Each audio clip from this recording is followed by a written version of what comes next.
Thank you for coming today. My name is Jenny. I'm here as a Cardano community ambassador. And thank you for accepting the invitation for this beautiful Roundtable Talk. We're going to talk about culture, the Cardano culture. And it's a pleasure to have you here. Before we get started, why don't we just go around and everybody say who you are and what you do and what capacity you're here today. Yeah, I'm Lady Brodi. I am a content creator and co-founder of Cardano Media. We create light-hearted, fun content around Cardano and crypto in general. And I've been a part of the community for 4 years. And then my name is Logan. First and foremost, I'm a believer in blockchain because I think it creates a superior source of truth for society. And I've been in the Cardano ecosystem for 4 years as well, working on Clarity mostly, which is a blockchain governance tooling platform for Cardano projects. And then I also work a little bit on the CB DAO, and I was a delegate at the Constitutional Convention. I guess I bleed Cardano a little bit, so yeah. Very nice.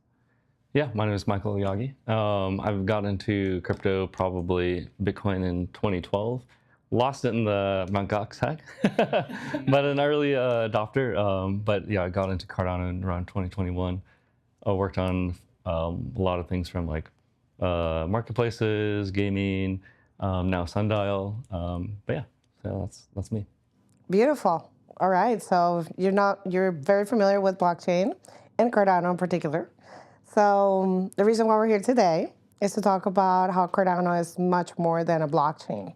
It's a living ecosystem, and all living systems, they have culture. The things that we do, habits, everything. So Cardano has its own, and we're here to kind of like dig into it. We're here to have a deeper conversation. We're not here to debate about governance actions. We're not here to debate about any of that stuff that we usually do. We're here to go a little deeper. And we could just get started by a very simple but open-ended question. And that goes into what is Cardano culture? And is Cardano culture something that already exists, or is something that we're still creating?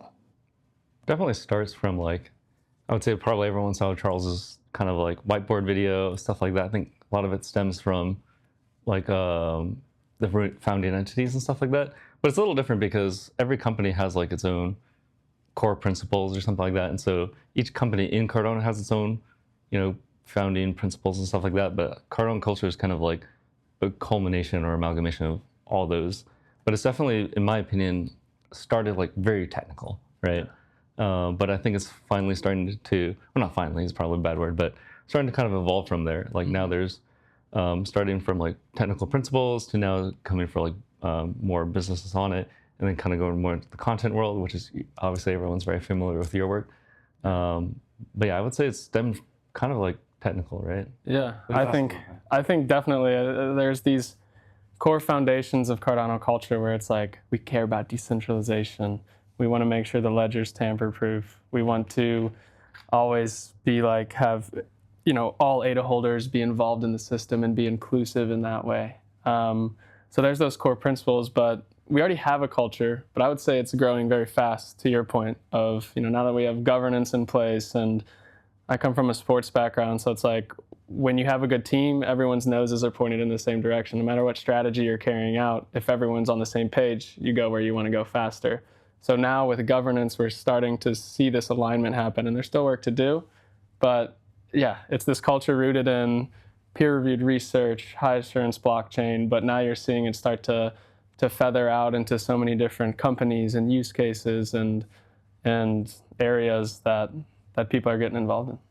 Yeah, no, I also agree with you, like regarding just the technical aspect of it from the beginning, because I guess like when Charles obviously like released his whiteboard video and Cardano was really like starting to come together as a community, like the foundation really had to be built in regards to like the tech side, and then it was all about communicating the tech and what this blockchain can actually do, and obviously getting more developers and builders on board. So like slowly, like we're getting, or slowly, maybe that is the wrong word, but like I guess over the past couple of years, like our ecosystem has grown so much in regard to like how many builders and developers we have now.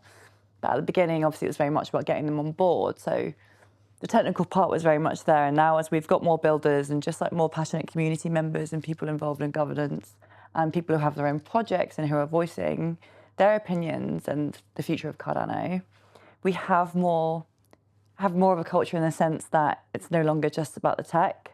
It's very much about the projects, the community members, and the artists and the content creators as well who are pushing it. Well, you mentioned some things, and it just brings to mind, you mentioned the Charles video, and you talk about artists, and just reminds me of the earlier days of Cardano, right? And it's Cardano was not just about building technology. It's about building trust and philosophy and a sense of purpose, right? So what can we say about those early days of the values that kind of shaped the early days of Cardano? Anybody want to talk about that? It definitely starts like at a protocol, but a protocol is not a culture, right? So like Cardano's protocol, everyone's using it, but the culture kind of comes from the people adopting the protocol, right? So it kind of attracted a lot of people with good intentions in terms of like decentralization, people that want open access to finance, creativity, right?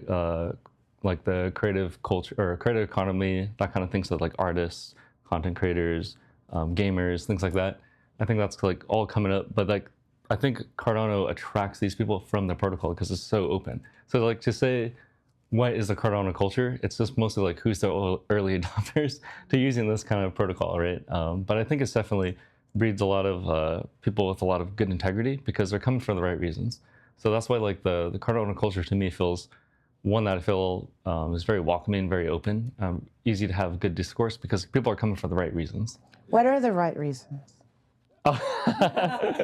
I mean, it's like, I would say like people that want open access to opportunity, right? Open access to finance, governance, things like that.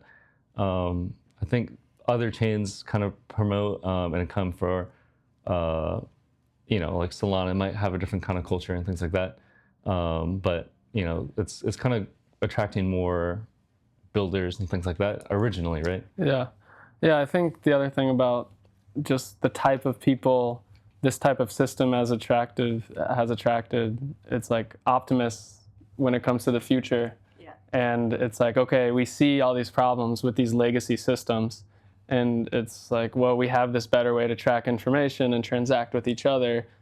And what can you do with this technology? And then from there, you have a ton of forks for what type of community and culture we're creating. You have the people who are like, I think DeFi is the way and everyone needs access to decentralized finance. You have some people that are like, elections are going to be on chain. I'm that type of guy. I'm like, you know, we're going to have DIDs. We're going to put elections on chain. You have other people that are like, we're going to bring the Bitcoin ecosystem on top to be able to leverage the smart contracts and UTXO structure on Cardano. So I think from those core principles of we care about decentralization, we care about having information we know we can trust, we care about privacy, then on top of all those kind of core things that I think Charles often talks about in his talks, we have all these different branches of how can we build on top of this steady foundation to drive real world adoption and actually cause change.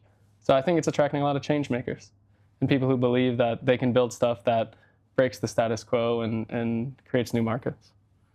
Yeah, I think integrity is a really good word that you used. I'd say like definitely at the beginning, I could feel that, like I could feel like the passion like towards like decentralization and like Cardano and its future. Like when I joined the community, everyone was so welcoming. Like I wasn't in any crypto community before. I just joined as like a small indie artist. I felt like there were only like 7 women in the space, and I was like jumping into different X spaces, and everyone was so welcoming, and they were so vocal about Cardano, and they wanted to onboard me. I was chatting to them and like, you know, trying to set up wallets and things and like really kind of get to know more. And everyone was so eager to help. And I'd say like we've grown so much in terms of, yeah, like we have integrity, we have values, and like we know the vision, and like we're aggressively working towards that. But I'd say like sometimes we, especially at the beginning, maybe we're a bit too stubborn towards change and going cross-chain.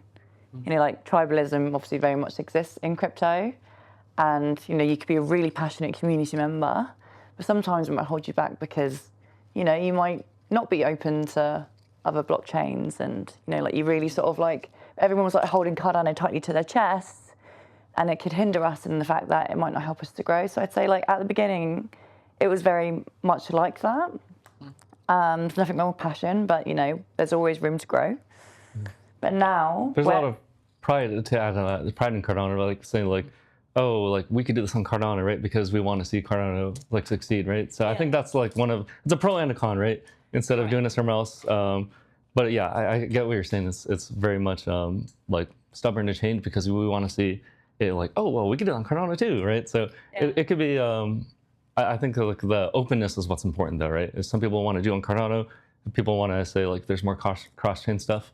Yeah, I agree though. I think there's a lot of stigmatism for people wanting to do things on multiple chains.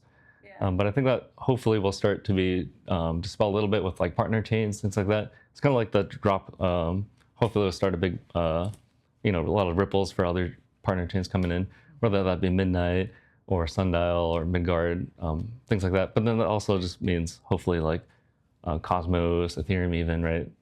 There's different use cases for different chains. They also have their own kind of cultures too. So if your business kind of reaches to a different audience, maybe you have some core Cardano tech, but you also reach out to different creators or different communities from other chains and stuff like that too. Yeah, exactly. Like like people, like obviously a big part of it is passion in regard to like people wanting it to be on Cardano, and also like, I'd say like we definitely got the short end of the straw just by the stigma towards Cardano, like just because like people just follow the sheep and they don't see Cardano as the cool chain. It was seen as the overly technical chain, which is wrong. Like Cardano has so much like potential, and like obviously it's like the most decentralized blockchain in the world. So I could see why like people are holding it tight to their chest and like really wanting like people to build on Cardano to, I guess, to prove those sheep wrong to a degree. But I'd say like there's some pride. Yeah, pride. But I've heard pride. I've heard you said integrity. Yeah. Those are some other values that you think shaped the early days. Are we missing any? You think any other values that you will consider part of the early days of Cardano? Conviction. I would say conviction is a good one, because I mean, if I didn't have conviction in Cardano, I wouldn't have stayed that long. And I know it's the same thing with a lot of other builders. It's like the shiny thing 4 years ago was not really Cardano. And you saw a lot of projects leave, but I think a lot of people had conviction in the underlying system and the peer-reviewed research and where we could get to. And which it kind of ties out to the right reasons that Michael likes to call it.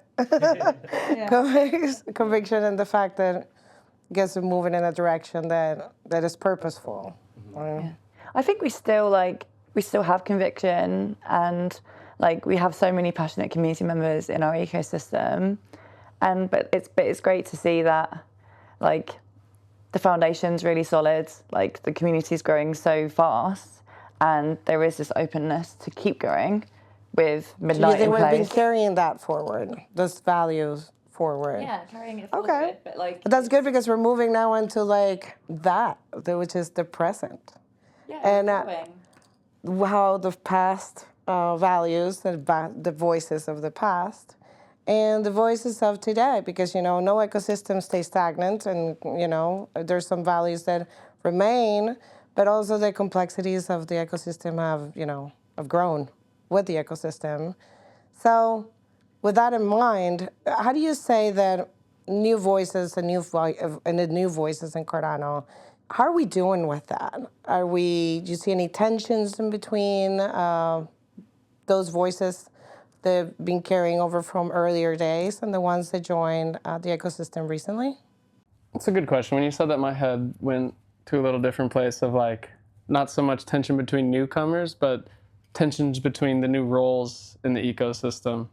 New rules, you said? Roles. Roles. Like D-reps. Okay. Like, with the complexity like of the ecosystem D-reps having tensions with, builders, let's say, because the D-reps don't know the builders, but they're both in roles that need to be in the ecosystem. So how do those parties figure out their tensions and communicate to each other about what we're trying to do and how we work together?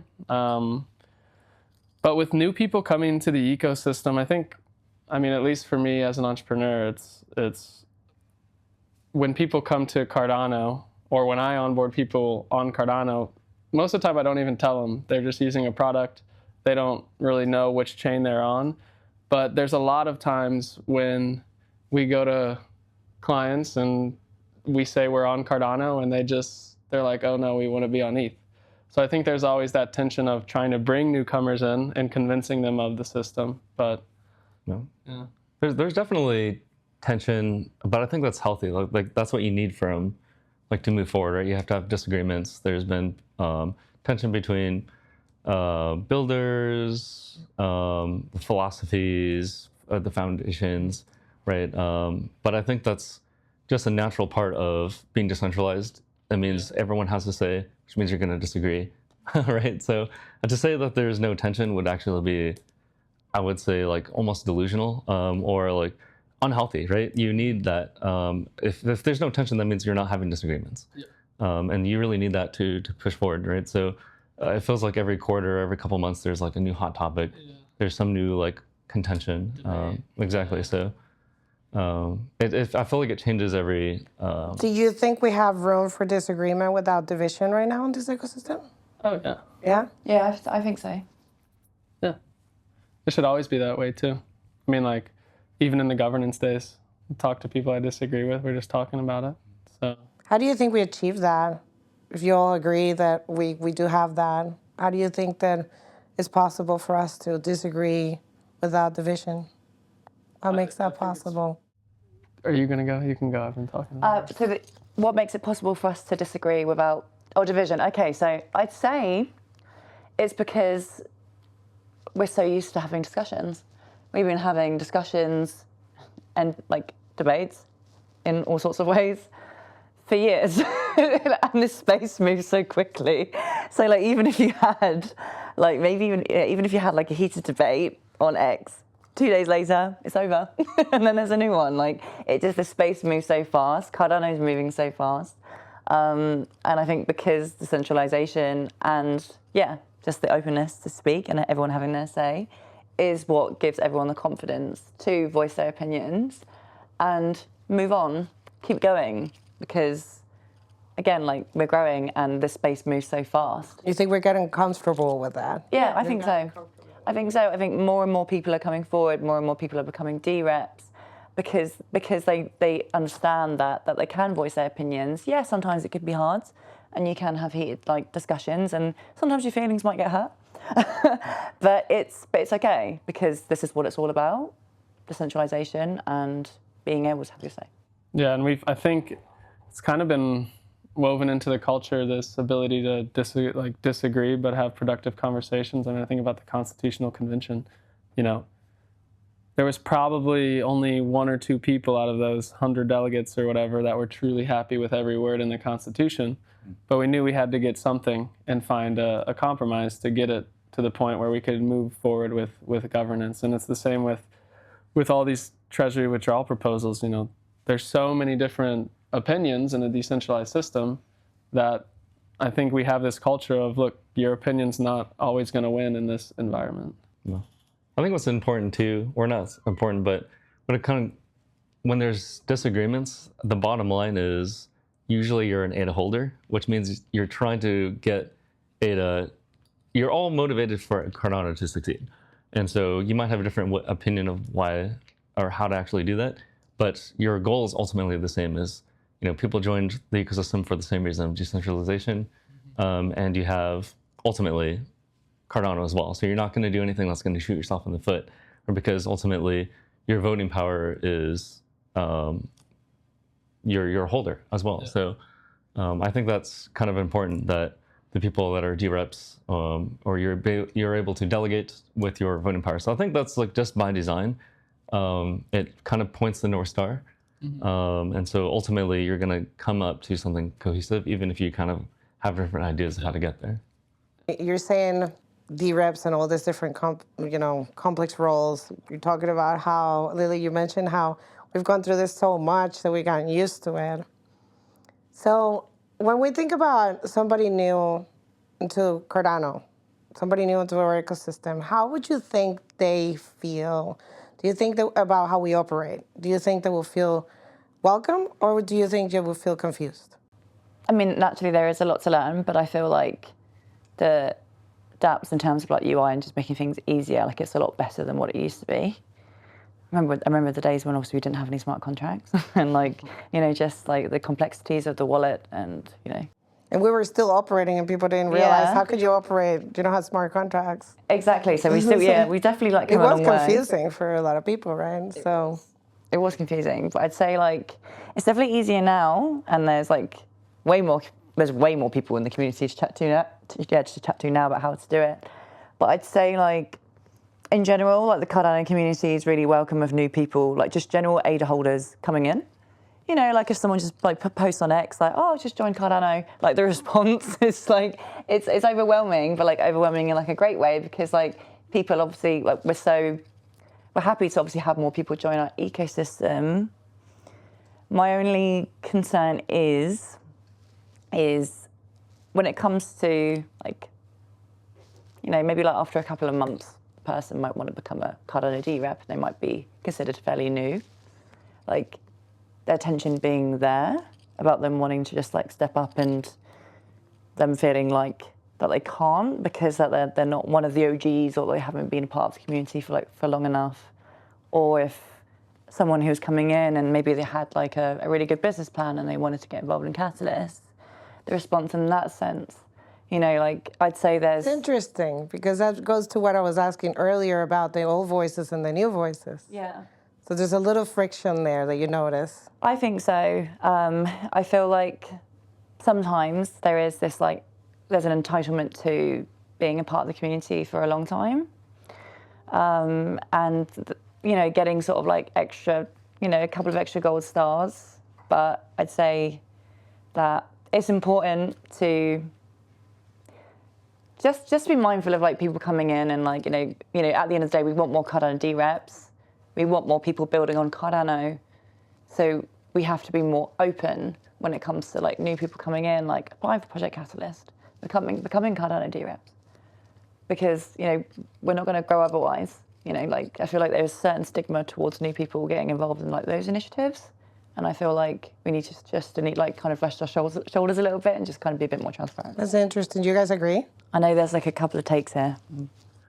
No, I agree. I agree for the most part. I think that, yeah, sometimes the old guard is very skeptical of newcomers, which can be a good thing and a bad thing. But yeah, I think the infrastructure is there for the Cardano community to be welcoming and say, hey, welcome to the community. There's all these different things going on, which is, there can be so many things. Or it's like, what do you want to do in Cardano? And they tell you, and then you can point them in the right direction to see how they can achieve their goals. So in general, I think the Cardano community is very welcoming. I think sometimes people are scared away because they might come onto a Twitter space where you got our gigabrains talking about Plutus Core or something like that, and just doesn't make sense. Or hearing Phil talk about Midgard or something like that, and you're like, what is this dude saying? But I think there's also the other sector of the community where you have the welcoming nature and they're speaking human language and they're telling you, oh, you have these ideas? Well, try your hand at Catalyst. Put a proposal in and see what happens. Yeah. I think as well, like we're getting to the point where people can join Cardano without necessarily joining a community. You're joining because you want to start a business. I can like all these smart, like different things are making it easier for the developer experience to make it really easy because you just have a business idea.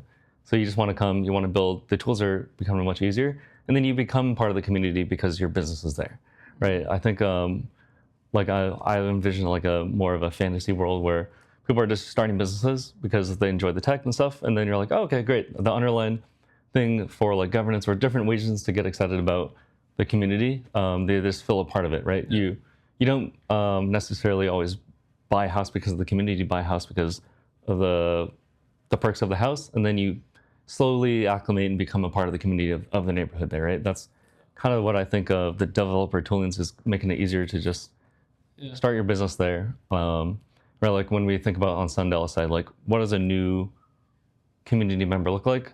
They might not even know about Cardano, right? Like for us, a new holder is like a Bitcoin holder, but they don't necessarily know about Cardano. They're just doing that. Whereas like on a sense, it's more of like a gamer where you don't necessarily need to know about the Cardano community. You might just be playing the game and then say like, oh, by tangential nature, like maybe I want to do a swap or sell my items or something like that. And then you get exposed to other DeFi elements or things like that, or marketplaces. So then you touch these other parts, right?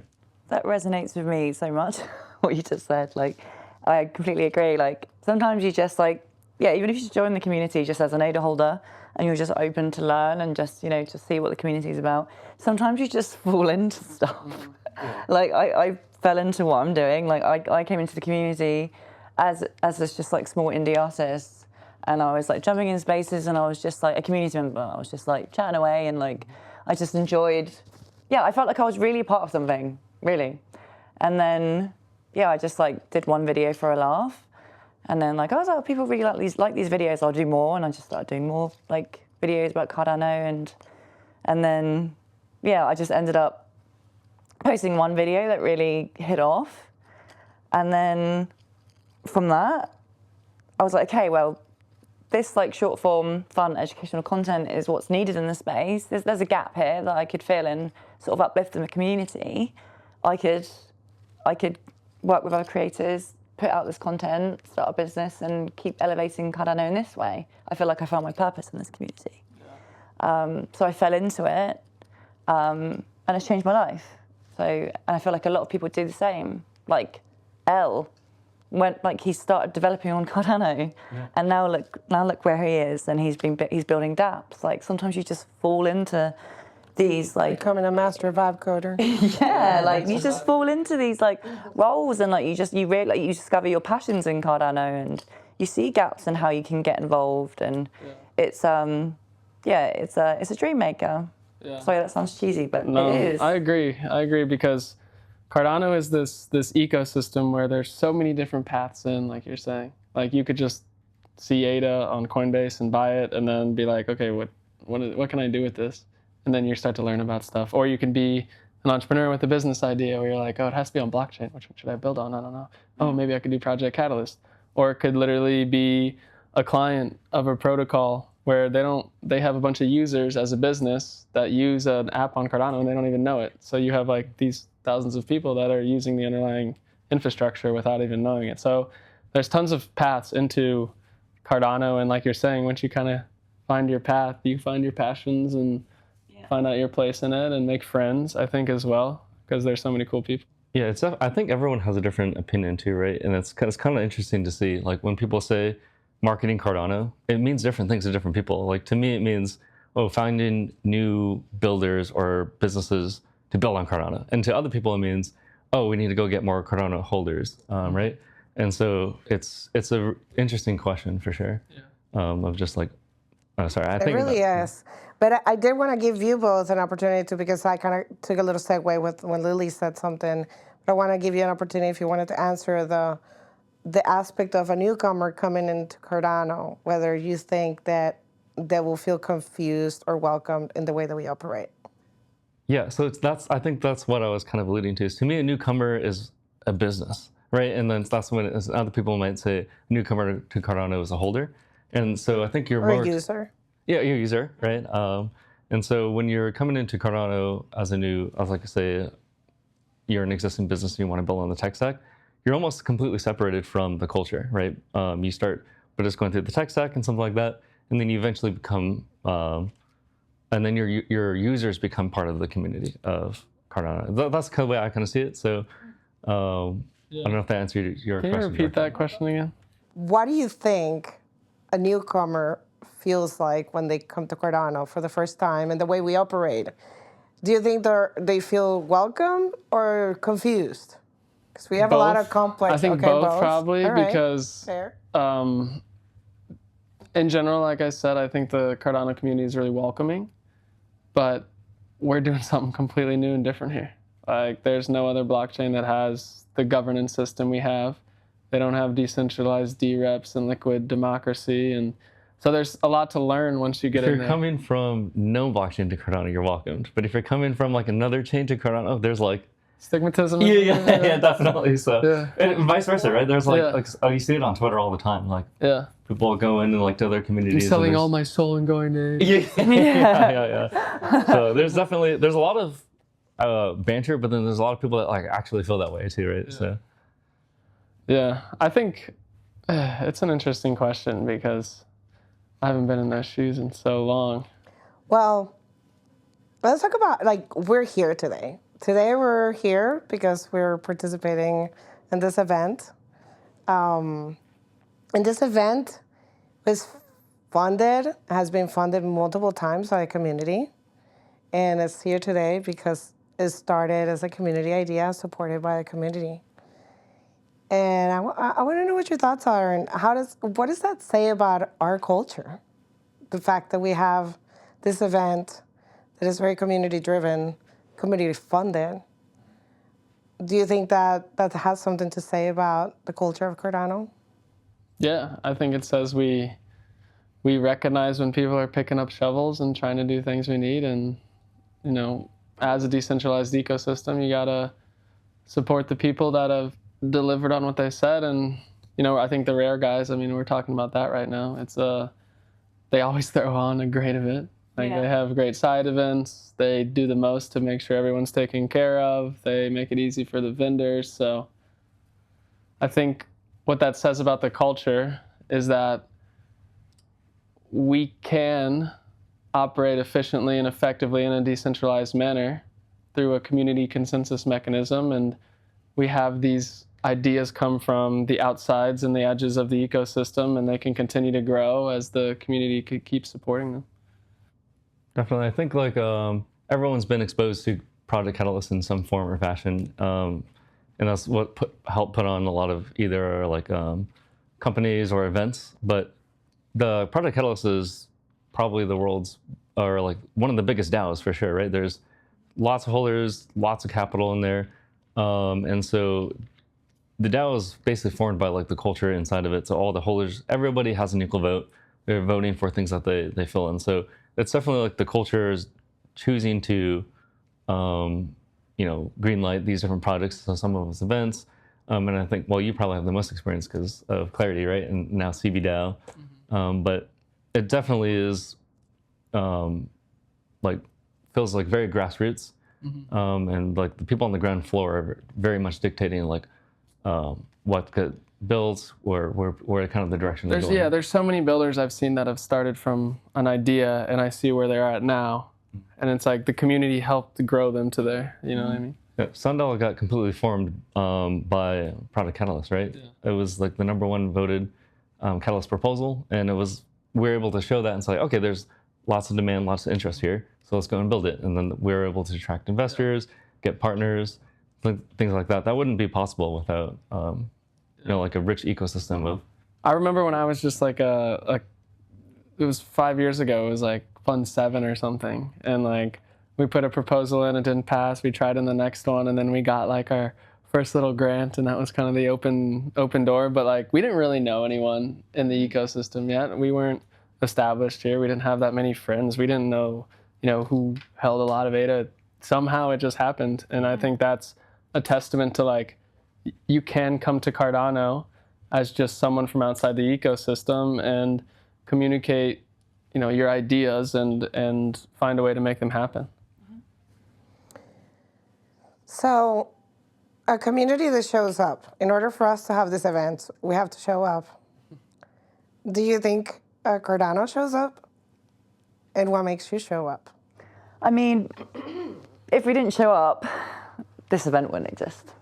I'd say like even like in the early days of like CNFTCon, when it was just like Bare Roots, or like Rare Bloom, and like these Cardano focus events, like we were always showing up, like even if it was literally just to go and connect with the community, like, and that was your only intention. right? They're like, even if you weren't like a founder or whatever or artist, you know, everyone would still just go to meet the community, touch base, and I guess to enhance transparency as well. But I'd say that, you know, Cardano definitely shows up, and you know, as we're growing as a community and becoming like more multi-chain, like with Midnight, and how this event is, you know, how it's turning cross-chain, it still very much has a Cardano presence. Like, yes, like Rare Evo has always been very much a Cardano event, and you know, obviously now with it being multi-chain, you know, that's clear with obviously all the different people here. Like we've obviously got Solana here, which is great. We've got Abstract, but it still very much feels like a Cardano event, which is, I don't know, I think that's still quite a lovely thing, because it's Cardano created this, the community created this. Highlight the community. This is obviously the best opportunity for me to do that as a content creator. Interviewing projects, you know, creating fun and educational content. Like this is obviously like my perfect opportunity to do that, and you know, try and cover as much ground as possible, even if it means that I'm on 5 hours sleep and I need a nap. I want to help it grow, I guess.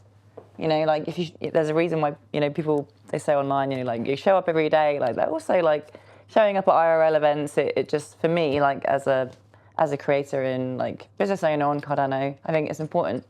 I think it sends a message that you're serious and that you want to keep pushing the community and helping it to grow. Does Cardano show up? Yes. I'd say you have tons of people from all over the world, even at this event.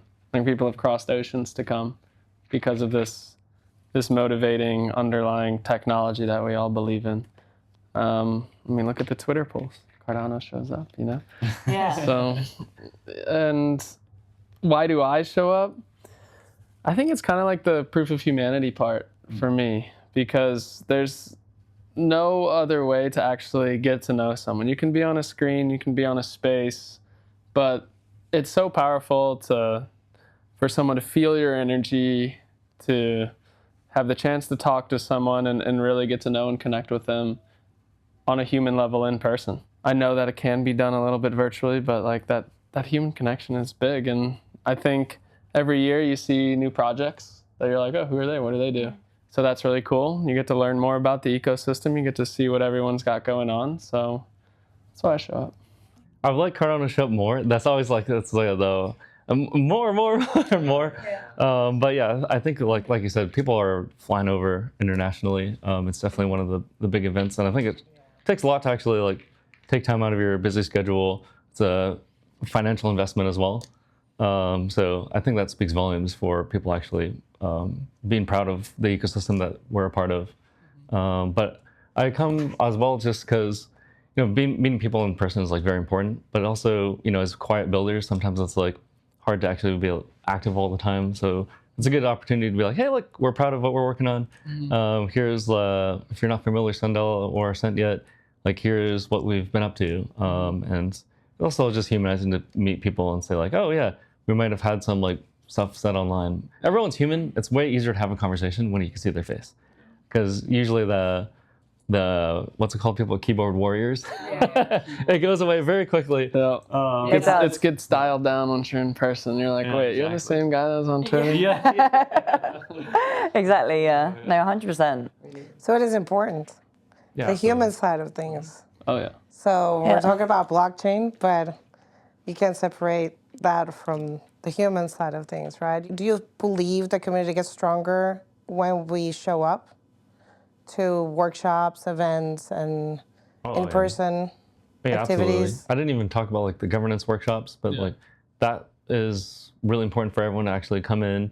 Yeah. But even to like you get a better pulse check on like innovation, where like, here's what people are focusing on when you're focusing so much on your own business or your project or whatever it is you're working on. It's nice just to like kind of pop your head back up and be like, you know, so-and-so's already fixing this problem, which I wasn't aware of. Or exactly, or like there's trends that you weren't aware of, or like, oh, it's bigger, or like, you know, you get a nice pulse check of, you know, where the Cardano is kind of headed, other ecosystems. So I think that might have not answered your question directly, but no, great. Anybody else want to? No, yeah, like just touching on it, like it definitely like makes the community stronger, and like also in regard to like innovation, like you're going to these events, you have a couple of conversations with people, and then suddenly you've got a partnership. Yep. And so suddenly like you're going to their event, like it all links, and just by having that networking opportunity, like it just allows for more ideas to flow and things to actually come to life. Yeah, I just wanted to double click on the governance day like you did, because we're having such important conversations where imagine that being done virtually. Do you know what I mean? You'd have like Zoom rooms and like, I don't know. It just wouldn't be as good. But then now you have, we're talking about the Constitution and the Treasury withdrawal process, and we're all getting in the same room and getting aligned and having these debates and these discussions in a productive but not necessarily a yes man environment. I think it's really valuable for the community to grow and get to know each other. And like you're saying is, there's some builders, I saw them at the first year or second year, then the third year, we finally got to talking and actually did something together. Yeah. So the relationship building side, and then you see them around Twitter, you actually know who they are. And even if the governance moves slow, the in-person matters a lot, because you build rapport, you build respect for people, which means when you go async now and you're going back online, you have more of a respect for that person and you want to understand their position more. So even if like it didn't get moved super far for Governor's Day for like certain topics you wish it went further, the big things now you have some track laid down, and you can go faster now because you met them in person. Or you know which direction you're building in, so you can keep going. Yeah. Well, this is a great way to like move into the next section I wanted to talk about, because it seems like, for what I'm gathering, is in-person events help kind of like bring back those values to the forefront, right? It just helps you connect back to that. Like you talk about conviction, right? To show up and then maybe like elevates that conviction again. It's like, yes, we're in the right direction, or yes, I still believe in this, and kind of like helps you connect with that, which brings you to the intention of what you're seeking to build, regrouping, right? And when we talk about culture, we're building things, and whether we do it with intention or without intention, you're going to have different results, right? So with that said, what I wanted to talk about right now is precisely that, about how we're shaping our culture. Do you think that we're intentionally shaping it, and how? Or do you think we're just kind of drifting and our culture is just taking shape on its own? I think there's intentional building of the culture. Like, I think I'm just going to point to the governance process because it's top of mind, but you see a lot of people in the community saying like, look, if you're a D-rep with lots of voting power, you have to provide a rationale. Like, this is the culture we want to build. Or even just in the participation in the governance action, you're seeing so many D-reps come out. Like, the engagement and governance is really high. And this is intentional. You could say we're drifting into it, but every single person is making a decision to look through these proposals and cast votes. And all of these vendors are also putting their best foot forward to put in a proposal that the community they think is good for the ecosystem and deserves the respect to be considered. So, we have these systems in place where I do think it's intentional of the culture we're building. And you see a similar type of rhetoric coming from a lot of Cardano community members about how we need to operate and what we need to see. It's definitely being accelerated, but it's hard to say like, oh, so we're setting the direction, right? Because culture is like formed over time. It's very organic. It's hard to say like any one person or entity or anyone can say, this is the Cardano culture now. But it's more so like with the workshops and stuff like that, we're intentfully accelerating it, right? Like, let's try to, what might take 10 years, let's try to do it in 5 or something like that, where we can have these discussions easier, more frequent, more organized, so we can kind of find, where we all align and stuff like that. And we're also trying to fail fast and learn fast. I think that's kind of a culture we've built of like, okay, this is the Constitution we have. We know we can amend it. So let's get something over the line now so that we can move on to the next part of the process. We had the budget process. We know there were a ton of shortfalls with it. How do we move fast? So I think that's another thing in the culture that I've really liked to see, because it's always been very slow and we're waiting for the next update. It's funny because you say it's slow. In my opinion, it's kind of fast. Because if you think about how much money is in the treasury, and we're like, okay, here you go now. This is all, community devoted. It's decentralized. We're kind of just being thrown into the deep end, and we're figuring it out. I think the Voltaire switch has caused a fast transition, but like the eras before, it's been methodical. Yeah. But yeah, I agree with we're thrown into the fire part. We really have been. Yeah. I think Charles said it, maybe in some of his kind of interviews or podcasts, but these things just take time, and so it doesn't happen overnight, and so us trying to go through and accelerate having all these workshops, we're trying to figure it out as quickly as we can, because no one has all the answers, either the tech wise, or just how do we actually do it? I think we're ascending new ground here. We can't really point to an example of, we'll just follow how this decentralized chain works in terms of governance. I would say Cardano is probably really leading the charge here. So to me, it does feel kind of fast, even though maybe if you're super into it on the day-to-day, you don't really realize. But when you zoom out a little bit, this really hasn't been done before. So there's no kind of frame of reference. Lily, I want to ask you something, because something related to this, and you can say what you wanted to say, but you mentioned you found a hole, and you were like, I'm going to fill in this hole. Mm-hmm. So that meant you found that to be an important hole to fill. Mm-hmm. Why did you find that to be an important thing to do? I'd say because I guess it sort of touches back to what we were just discussing about just shaping around, sort of going with the flow and what's happening, and also being intentional. I noticed that the content that was out around Cardano was very technical, and that there wasn't much short form, fun, educational content around Cardano, and it was very much just technical YouTube videos. And then obviously when I realized that short form engaging content resonates with people, and it gets views and it gets more eyes on Cardano, I had to have, and that wasn't the norm. It wasn't really the norm to have that kind of content around Cardano. And you were challenging the I was, exactly. And you definitely created a big, because when people thought of the Cardano culture, it was, like you said, very technical, and you created this more welcoming, more, I would say, I don't know. Viral. Yeah. It's you're a big part of the Cardano culture. When people think of Cardano girls, that was one big viral moment that you created, and they think of you creating that. So before it was very much when you think of Cardano, you think of a whiteboard. Yeah. Right? So I think you created this big, you filled that gap, like you said. Mm-hmm. Yeah, it was... It was an ecosystem need, and you were like, I can do that.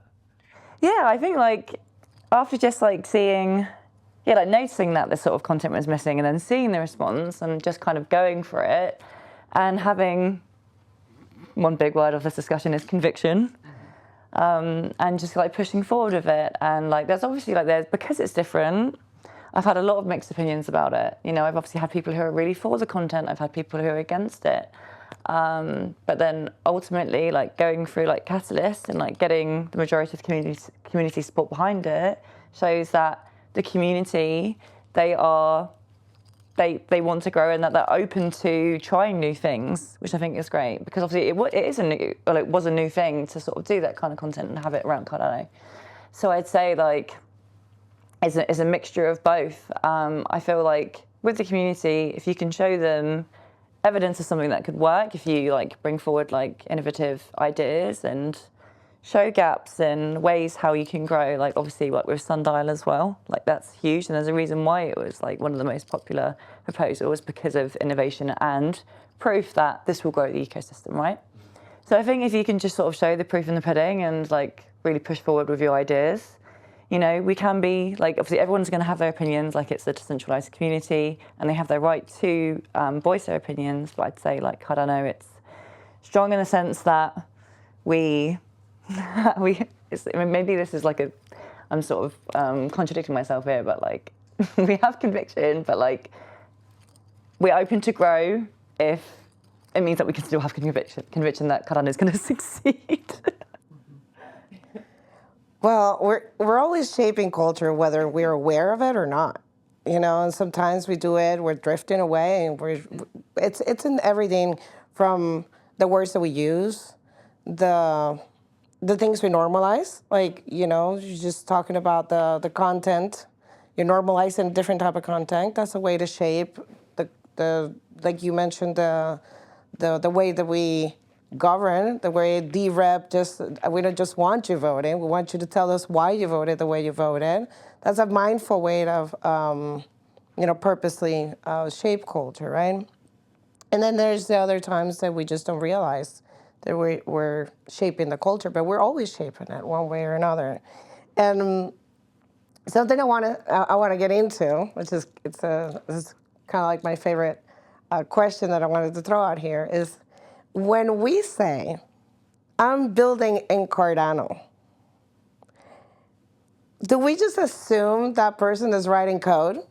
Does somebody need to have a GitHub repo to be considered a builder? I love this question. I really do love this question because it's really crossed my mind today.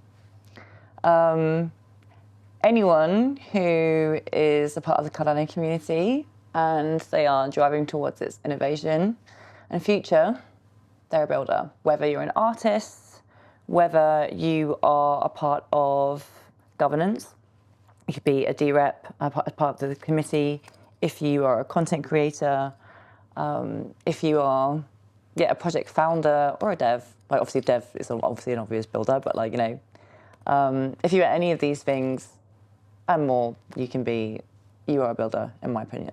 Like, you don't just have to be a dev, you don't just have to be a project founder.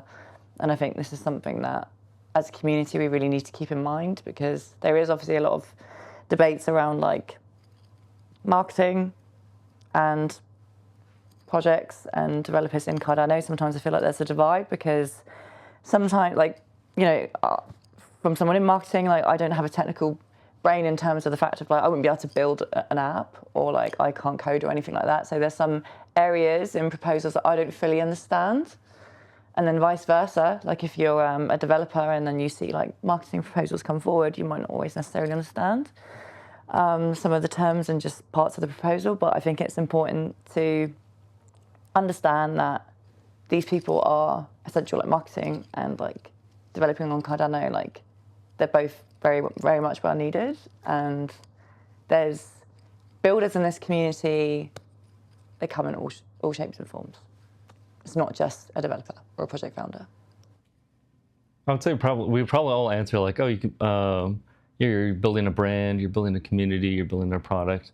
That's probably, but a lot of people I think online think of like, oh, that's not a real builder. If you know, like I think that we probably all run across that, but I think everyone like here is a little bit more open to just like, yeah, if you're building something, you're a Cardano builder. But there's definitely, I feel that like there's a little sometimes like pretentiousness in terms of like, oh, this is what I think a builder is, and if you don't think that, you're wrong, right? So I think we definitely like some people definitely feel that way, which is I think part of the culture, which I think Jenny you were kind of asking about too, is like that's kind of probably stemmed originally from a lot of people that came were originally all developers, right? And so that's kind of like the original culture is. And so I think when more products come online, that's more consumer facing in terms of like, so for instance, we're trying to bring in a lot of gamers, right? Now, when people think of like, oh, I'm on Cardano, you might say like, oh yeah, I have a team that's like I own an Ascent team that's like, I have an esports team or something like that. So they might be a builder in that sense of like, oh, I'm a team owner on Cardano and things like that. So the culture will probably start to change when there's more and more consumer products, I would say. Yeah, I think the term builder, it's funny with the Cardano builder DAO like being an ever-present thing in my life right now. You have very many different subsets. So a builder is someone who creates an output.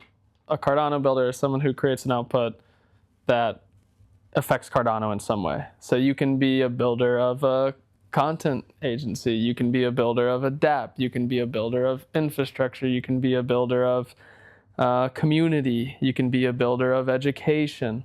So I think there's so many different types of builders. Yeah, the prototype builder is like, you know, someone who has a dApp that people use, but yeah, I think a builder can be so many different things, especially in the Cardano ecosystem. So just like pretty much agreeing with both of you guys, yeah. We talk about being very inclusive, but do you agree with that? Do you all believe that this is Cardano has an inclusive culture? And do we think there's a culture that we don't want in Cardano? Is there anything that we try to keep away from Cardano, and would that be considered being inclusive if we purposely try to not let something in? What are your thoughts on that? I think it's fine to be not inclusive to bad actors. I think you can totally be like, no, we don't want you here. If it's someone who has proved to rug their community many times in other ecosystems, we don't have to be like, come on over. No, it doesn't really make sense. Being inclusive doesn't mean encouraging bad behavior, right? We can always be more inclusive. I think everyone kind of agrees. But yeah, I don't think that... I think Cardano is also inclusive by design. What do we mean with being inclusive then? You can come to the ecosystem, you can build on top of it. That's what I think of it. And anyone can build on Cardano, but that doesn't mean like... Or anyone can vote. Yeah, or anyone exactly. But anybody, unless we consider you to be a bad actor. Well, anyone can be a holder, right? Anyone can... we can't even stop that. Yeah. Exactly. I think that's really important. But being inclusive to every single culture or ideology, I think, you know, that's more to the individual. And so, yeah, I definitely think that there's times where like there's really outspoken voices in Cardano that say like, oh, I don't agree with this. And you might not agree with everything that everybody says. But so that's just an example of like, I would say like that's just having an opinion, right? But a lot of people go so far as to say like, that opinion actually has a lot more consequence, right? And so that's when I think when people think of like inclusivity, it kind of goes too far where having an opinion impacts that product or that, you know, and so it kind of has cascading effects or people, I think that's what people probably say when it's not as inclusive, right? Is when it goes beyond just opinion. What do we want more in Cardano? What do we want to make sure our culture is rich on something in particular that moves you, that you think that should always be part of the Cardano culture? I would like to see more of the right for people to be able to change their mind and say like, oh, actually I was wrong here, and how that be like have the freedom to change her mind and evolve over time. Exactly, and not be like, oh, well, you said this before, right? So I think like what's really important for Cardano or just like for culture to happen is people that feel like they have the right or just the freedom to express their feeling and then say, oh, get challenged and then not be ridiculed for like, oh, okay, well, I can't admit I'm wrong anymore. I just have to leave, right? That's an example of like more of a toxic environment, right? Yeah. Just to be able to say like, oh no, respectfully disagree.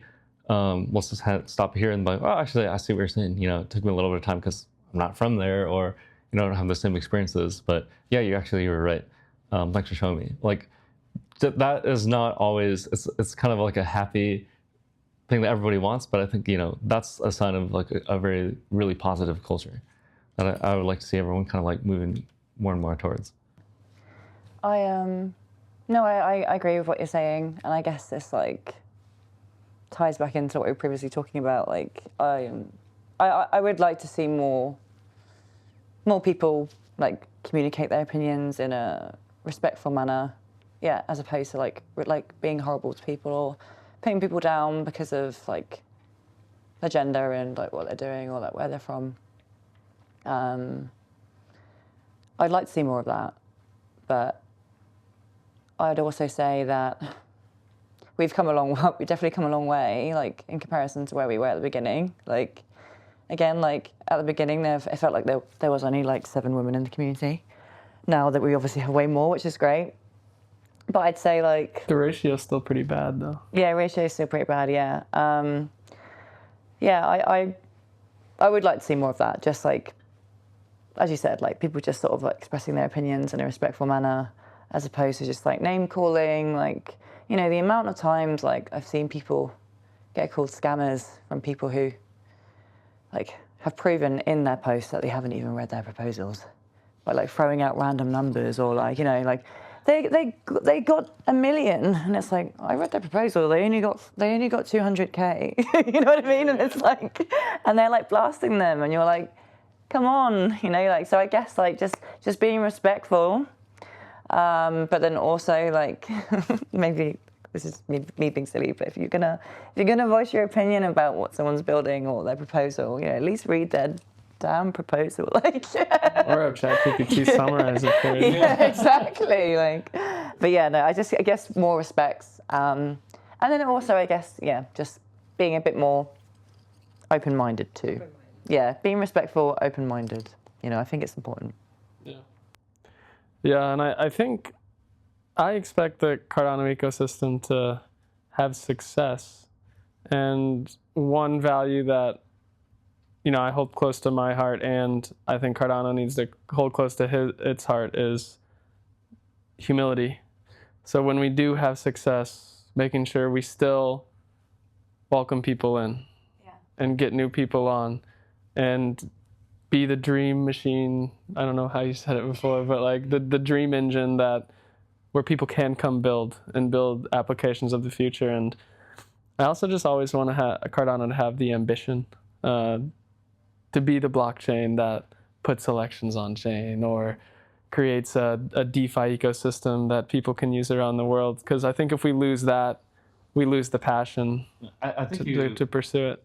There's a lot that I noticed. There's like, you're using the verbiage of like ambition, and then also when we do have a success, I think that shows a lot that we actually are so ambitious that we don't realize the success we had. We're even wording it like, oh, when we have success, but really we've done a lot as an ecosystem. And so just acknowledging the wins that we've had along the way, right? Like we have governance, we have smart contracts, Icons Gun, or like you can program, you don't need to know Plutarch anymore. It's a lot easier to program. Like these are all big wins. And so we're just so ambitious. I think what we want is, okay, what's the next thing? What's the next thing? And I think that's really healthy for, you know, rapid advancement. But, you know, it's important to also just realize that, like, I think we have had lots of successes, yeah. So, and this is real quick, just to think about it from the other, ask the same question but differently, because this is what you want to see more of. And now I want to know if there's anything that you would like to, that you consider that we should let go of. Oh, that's a good question. It's not the same, but touches on in a different, it's like a little tongue twister there. It's just something you will say, it will serve well for Cardano to just let go of this. The notion that decentralization is always the best thing, especially when we're thinking about governance and making efficient systems to carry out the things that we need to. Like, obviously, we will always want the underlying layer 1 blockchain to be decentralized and tamper-proof. But with that being said, there's processes within Cardano where we should accept centralization, transparent centralization, I should say, instead of thinking that everything has to be distributed, because that makes a bottleneck to a lot of processes. That's kind of granular and maybe not exactly what we're looking for, but I'm going to keep thinking. No, that's... I mean, there's a good example, because like there's like a hybrid approach to, which is what your kind of initiative with CBDAO is, right? There's like D-reps that are voting for it, but then once it goes through, then it becomes more of like this quote-unquote centralized committee, but it ultimately got all approved through decentralization, right? But that way you can operate with a little bit more velocity. So it's a little bit of hybrid, right? It's very transparent the whole way. Is that kind of what you're... Like the coordination layers type of thing, that word has been thrown a lot around, just like, especially when we talk about the executive function and thinking about how that's going to work. Like, if you think about when centralization occurred, It's like the Industrial Revolution, and why it occurred is because it made things go faster and you could produce more because everyone like is this, it's just like one factory that's doing the same thing over and over again and really good at it. So having this hybrid kind of decentralization at the core with some centralization put it within the system, I think can serve us well. I would say pineapple on pizza. Just let it go, guys. Come on. Let it go. Just let it go. I like Hawaiian pizza. I like Hawaiian Yeah, let it go, guys. Sorry, I'm joking. No. Yeah, that, and I'd probably say, I think, maybe I would say let go of the idea that, like, multi-chain is scary. I know that we've had some hard moments with, like, people leaving the ecosystem to go on other chains, and, that's hard, right? It is. I understand that. I know where it comes from. But I just say, let go of just the fact that multi-chain is scary, and that ultimately it's going to bring, but just remember that ultimately it's going to bring more people into our ecosystem, and that it's okay. It's okay to integrate your DApp into other chains, and it's okay to talk about other chains. I think people want it to be more like symbiotic rather than like, oh, it's a value extraction, right? People have to be able to like get that trusted and see it work and say like, oh, actually, yeah, this did have a lot of user flow to and from, right? And it's not just an exodus, right? I think that's where people get to see the red lights and oh no, multi-chain means they're leaving. When really it's like you're bringing in and sharing users, right? I think that's what's really important. No, 100%. But I feel like we're becoming more open-minded, especially like with like obviously like Sundar and like obviously like Tokyo like becoming like multi-chain, and obviously Midnight. Like I think we're pushing more in that direction, which is great. But every now and then I think people get scared and they just instantly think of extraction, like you said. But yeah. Where does open mind apply to the pineapple pizza, Lily? Oh, you got me there, Jenny. Jenny just pulled my pants down on that one. No, it's all good. I'm with you. Like, Oh, come on. Pineapple on pizza tastes good. Come on. Hawaiian pizza. what about you think? What are your thoughts on pineapple pizza? Oh, I'm all for pineapple on pizza. Yes, Pineapple sir. on burgers, though, I feel like it's universally liked, no? No, not for me. Well, no, there's the pineapple bacon burger. Good game. I would enjoy Good it. game, I would Lily. enjoy. Yeah, I'm the villain. Lily can tell you about her pizza toppings. I love your take on pizza. I like pizza with mayonnaise. I know. I wasn't gonna go there. Opinion we no weren't longer gonna go valid. so It's great for dipping. controversial. But Canceled. Yeah, I'm gonna get cancelled for this. nobody gets canceled. Open mind. All right. So let's bring it home, and I want to talk about let's just do a little exercise and thinking about the future. What we've been working about Cardano right now is building a roadmap 5 years from now, right? So just kind of to keep it around those lines, it's like, let's think about Cardano 5 years from now. We're a thriving ecosystem. Everybody wants to build here. What would they think about how we solved our challenges? And most importantly, what do you think they will say we did today to prepare for those challenges of tomorrow? I think there's going to be a lot of admiration for how many voices we pulled into the process of setting the foundation of the governance system, and how we have this community governed treasury that has been strategically deployed into so many different places. And I think there's going to be a respect for it, because there's no other blockchain that's really focusing on governance like this. And without governance, you can't have a sustainable system. No. Yeah. I don't think, no matter what you build, you can't escape governance, right? So I think that's probably the biggest thing, because it's going to just shape everything, no matter what you build. Because the thing that I want to see, like in 5 years from now, is not everything needs blockchain. Like if you have a $50 ADA or no, no, like if you like the way I think about it is, you can have a public ledger on your own chain, but what we want to be able to work to in 5 years is different economies that work with other economies, right? There's a creator economy, there's the financial rails. You've seen, there's multi different flavors of it, but we want to see them start like very fluidly working with each other, where you don't even realize that, oh, this as a content creator you're getting paid through this, and then actually that goes through DeFi and all these different little things. It's all automated, where there's like a really rich, either whether it's partner chains or whatever, they're all working in cohesion. I think that's kind of what I see in like 5 years is that, and the thing that's kind of what we're doing today is, other than like partner chains and things like that, but probably the most important part is, whether it's today or in 5 years or in 100 years, there's always going to be the governance layer. So Voltaire is like probably the most important thing to come out, I would say, in 2025. Yeah. I feel like, I'm so sorry, I feel like I'm repeating myself, but I'll probably just say like setting ourselves up for being multi-chain.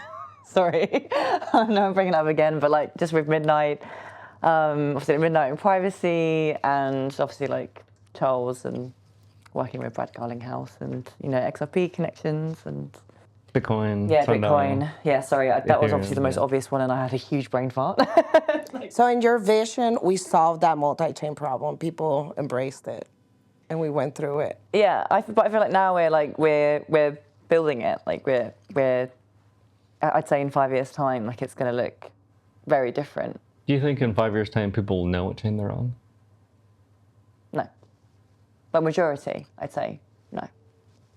I don't think so.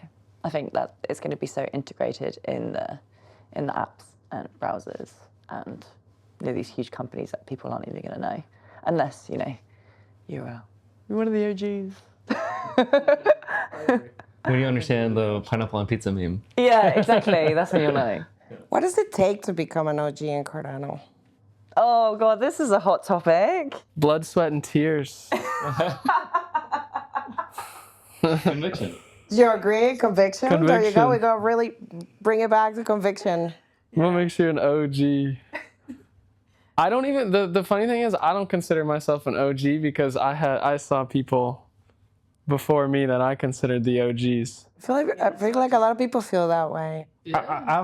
When you start to become a little jaded almost, because that means you understand all the strengths, and then you've overcome the honeymoon phase where you're like, okay, I understand what it's good for. You start to have some complaints, things like that.